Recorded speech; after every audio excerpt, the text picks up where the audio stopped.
In the south, in the blue, as our Protoss from Invasion Esports, it is going to be Night End.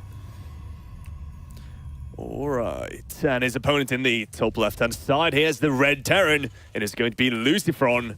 And he also has that cool little trophy for you. The nuke. The nuke. Do we have any in-game music? Do we? Do we? There we are. There it is. Now we have. Feels so naked without the in-game music nowadays. Yeah, the thing is, I always ladder to my to just other music, so I almost never use the in-game music. I've actually started laddering with in-game music instead, because it's just like in general very soothing. I find that when I listen to music that especially has lyrics, I get caught up in the lyrics and it sort of takes focus from me. Yeah, I mean the Brood War music though is amazing. Yeah, that's also really good. It's so much better than the StarCraft 2 music, in my opinion. Do you think so? I really like the Terran theme. Yeah, I mean it's cozy, but it's like the Hearthstone music almost. Like you had the steel string guitar going on. It's kind of cozy. The Brood was like epic. I remember that I was like, why is there Hearthstone music in my StarCraft 2? And it had Hearthstone in the background. So it was really confusing. Who was that played Hearthstone and StarCraft at the same time? Do you remember? Was it like a streamer, perhaps? Or? Yeah, it was one of the Korean streamers. Oh man, I can't remember now. Oh yeah, dude. I've got it in the back of my. I think I'm sort of. I think I know who you're talking about, but I just like put the name onto it. Oh, that's so annoying. Like not Keen, but someone like that. It sounds like a Keen thing. It would be a Keen thing. It would be a Keen thing. He would like clap a bit. Did you see like during in Shanghai where Harstem he was doing the all of the different the clap. Yeah, it had like lots of different ceremonies. Every time he would take a map of someone and the camera would jump to him and he'd be doing like these really funny poses and stuff. Yeah. Now, so coming into this game, right? We're gonna start on Arena, which is a map that kind of often gets vetoed in certain matchups. Like, for instance, I know a lot of Zergs don't like this against, especially Protoss, for instance. Oh yeah. But we have seen it quite a bit in these qualifiers still, and I want to say, especially coming out on this map now, we see the Marines starting to be coming out here. We see the Widowmine production and already the starport. As a pro, like, how afraid would you be playing against a Terran here for like Widowmine drops, Banshees, etc.? Do you auto just prepare for it, or do you just go ahead and play your normal game and just say it's Arena, I'm just going to do my best anyhow? Well, I mean, I'm glad you asked me, Alex. I mean, stylistically, I have a very different approach to how you play PvT specifically on this map. So I'm a little bit. I'm intrigued here by the choice that we see from Night End. He decides to go for the very safe option. It's a very defensive option as well that he goes for this Robo. You can, of course, apply pressure with a Warp Prism drop. But in general, I think his Stargate play is very solid on a map like Arena. I mean, the airspace is very close. If you open for a Phoenix first, you will automatically shut down most drop play. Even if you don't kill the Medevac right away, you can still pick up the Widowmine, for instance. And then together with the Mothership Core and an Adept or two, that's basically a very solid hold. So, I mean, then again, it's sort of become a stupid in-house joke here, me talking about the Stargate already, so maybe I'm going to refrain from that, but we'll see. Nonetheless, drop is going to swing in here, single Widowmine, 6 Marines, and 3 Adepts on the map. So, no pylons in the natural, by the way. I'm going to see if the Widowmine gets... No, there we go. The Observer will find it right away. Picks up here, and once... I had to say, Night End dealing with this drop quite well. Oh, yeah. LucifroN not dealing any damage so far. Might force the Photon Overcharge too. Might force the cancel on the pylon, but haven't gotten any units just yet. No, and I mean, still continuously, Night End just constantly adding in more probes. Very smart. Sometimes you'll see Protoss sort of choke a little bit because, they're so focused on keeping the money up there for unit production that they stop probing, but good on Night End. He's going to have his additional gateways finishing up. LucifroN as well, adding in more infrastructure, but there's the Photon Overcharge. But nonetheless, no real damage done with this drop, but it's been annoying at least. Yeah, and I mean, the Medevac right now has dealt some damage, and now we see Night End. I mean, he's just going to try to catch up again. He's right at cranking out his first Immortal already, so I got to say, as you said before, he's playing quite safe. Getting in now 3 Stalkers going to force this drop away. He never lost too much, He kind of had to. I think he lost 1 Adept or something, 1 probe, not too bad. A little bit of mining time. Yeah, so. It wasn't too shabby. And I mean, right now we see LucifroN. He's setting up as well, and that kind of drop. I mean, it sucks that you lose some units, but you kind of count on it as well. Yeah, it's a loss that you can definitely sort of. It's acceptable. In terms of cost. Takes down an Observer, by the way. And this is interesting because we saw Night End open up double Observer before anything else. So, I mean, he was very defensively postured here. But now, adding in 6 gateways in total, he's started the resonating glaives as well as the warp prism. Is starting to move across the map. There's a single siege tank, a bunker, a handful of marines with 2 medevacs. So in terms of defense, it's sort of okay. He's got the wall off there as well towards the left-hand side. But if these adepts get right on top of these marines, things can get very dicey. Is he going to go for it? Yes, he will. Yeah, you got to pick up that siege tank right away. And there we are, LucifroN right now trying to say that we'll get the adepts ASAP, but the Immortal still survives. You got to micro that siege tank. Repairing it right now is probably the best option.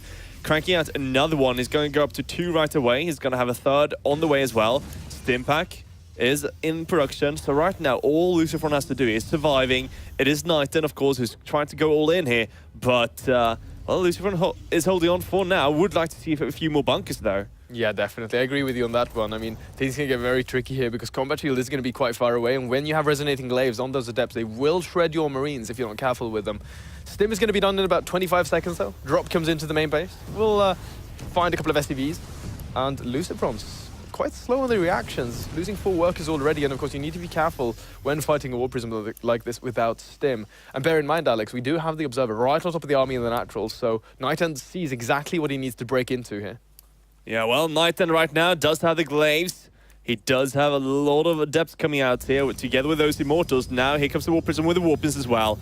So here will the push come. Now, we do have 3 tanks, which are picked up here by LucifroN. LucifroN right now, he's leaving his base, though. He really got to watch out. Yeah, this is a bit of a risky move here, I have to say. He's giving chase. Bear in mind, though, that if he's not supporting himself here with these tanks in a good position, these adepts will eat up these marines for breakfast. And here we go. He actually commits in. A lot of splash damage from these tanks will go down. Drops on top of the tanks with these immortals. Needs to pick them up. And 1 immortal goes down. 2nd one gets saved at the last second. 2 tanks still stand. A lot of these SCVs coming off the lines as well. Additional units coming in from the back. But right now, Knighton doing a fairly good job. But this immortal needs to stay alive, but it goes down. The siege tanks just dishing out so much damage. And Knighton is forced to back off. Yeah, no, LucifroN microed his tanks really well. Now we're going to see Knighton forced back to his own base. He does have the war prism still, so he can try some cute maneuvers. But, I mean, yeah, right now he's just losing so many units. He's kind of running out of steam. Now adding double gas at home, so it looks like he will try to transition. But, this is just painful to watch. And, of course, for LucifroN, I mean, he doesn't really have a big worker lead from that because he did lose a lot of workers. But he has a huge army lead, and he can easily take to a 3rd base if he wants to. Yeah, I mean, the world is his oyster at this point. Drop going to come in here, though, from Knighton, and with those resonating glaives, we'll be able to... a couple of zealots, actually. We'll pick up 2 SCV kills at the end of the day. But, I mean, we're still not seeing that 3rd base from Knighton. He's banking a ton of minerals, so he needs to do something with them. He needs to spend his money. He's mining now off of 4 gas in total. He did take those later gases, as you mentioned there, Alex, for a second. But, I mean, in general... it's sort of a weird position now in this game because we have both players only making units. Just now Knighton's starting to add in probes, so maybe now he's looking to perhaps go for that 3rd base, but it's going to be really difficult to hold on to. Yeah, but I can understand Knighton right now because LucifroN does have a very formidable army. I mean, 27 Marines right now. You do have the Steam Combat Shield. You do have a +1, which is very nice for your Marines. But, this is a nice pickup here. Getting that War Prism will unload just in time. But these units are now trapped. Yeah, they're stranded, man. Yeah, got to get a new War Prism, of course. Lost in space. That's goes like it might even use a recall here, to be honest. That would be very ambitious, but I mean, yeah, sure makes sense. Save the units. Yeah, I mean, it's cheaper than War Prism, I guess. So there we are. Not spending those 200 minerals, but now this is going to be a little dicey. He doesn't have blink. Not a whole lot of things that shoot up, and we have these liberators in support of this army, but he's going to shade forward here. Would not want him to commit because you're going to get right into these liberation zones. You don't want to go a tank out of position. Some miscontrol there from LucifroN. Very expensive loss, but I mean, in general, his army is slowly inching itself forward. Very nice positioning here by LucifroN, who's still ahead in army. And you've got to watch out for these shades still. You don't want to just rush in without those tanks, without those liberators. So very nice micro here by LucifroN. Here comes Knighton, right on top of the bio, trying to hit those siege tank friendly fires, but it won't be enough right now. One siege tank goes down, but the rest of the army for Knighton is nothing. LucifroN takes the first map here and goes up 1-0. Yeah, that was... There we are.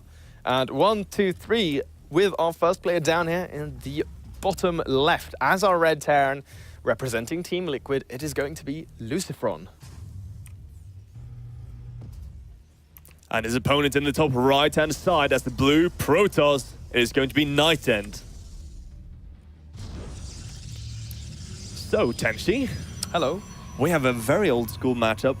And LucifroN right now 1-0. That looks kind of... it looked like a very solid hold from him. He really just demolished the armies of Nightend. And then he just went for the push and won. But... Oh boy. Triple Marine racks. Proxy. This... I mean, I was going to say at the very start there that... Alex, I mean, like you say, very old school matchup. It's like we're back in 2013. Yeah. And he goes for this even build. earlier, 2011 right now. Yeah, so we're literally back in like Heart of the Swarm right now. And this is gateway into Nexus right away. So we're not going to see that early side, but double gas coming down. Dude. Nightend. He might be dead here. He's got a scout. He's got a scout at least. So that's a good start. Yeah, but he will have to cancel this Nexus. Definitely. Oh, there we go. There we go. He needs to add a second gateway right away. Yeah. Cancel the Nexus. There we go. Yep. Second gateway has to go down together with the pylon.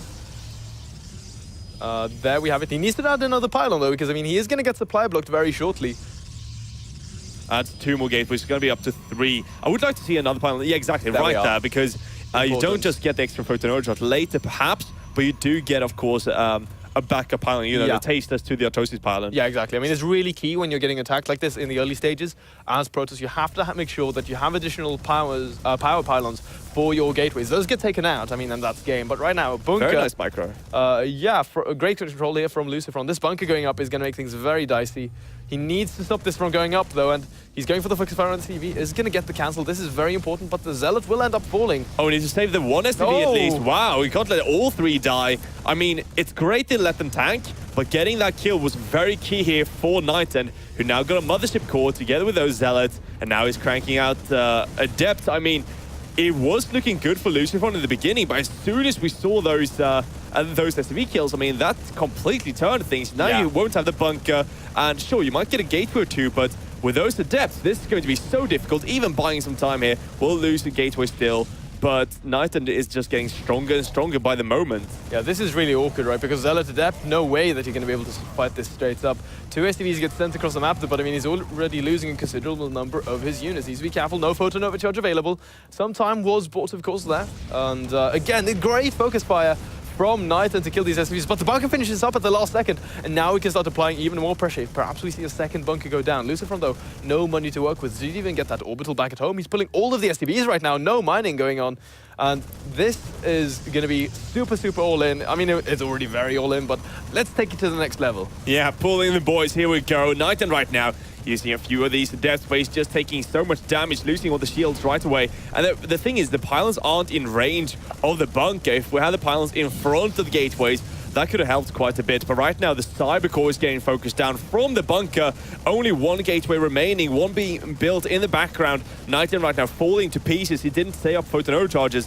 I mean, he just gotta go for it, but I don't think it's gonna work. No, the STVs were already here now, and they're gonna be coming up this ramp, and here we go. Full surround on this bunker. Marines actually getting focused down here by these Adepts. This is actually doing... I mean, it looks as if it's going to become an okay hold right now because he's delayed a little bit here. But right now, the Cybernetics core is going to go down. I can't say I agree, man. Right now, I mean, he has so many STVs helping out with the repairs. Yeah. I mean, this bunker is not falling. I thought he killed more STVs than he did.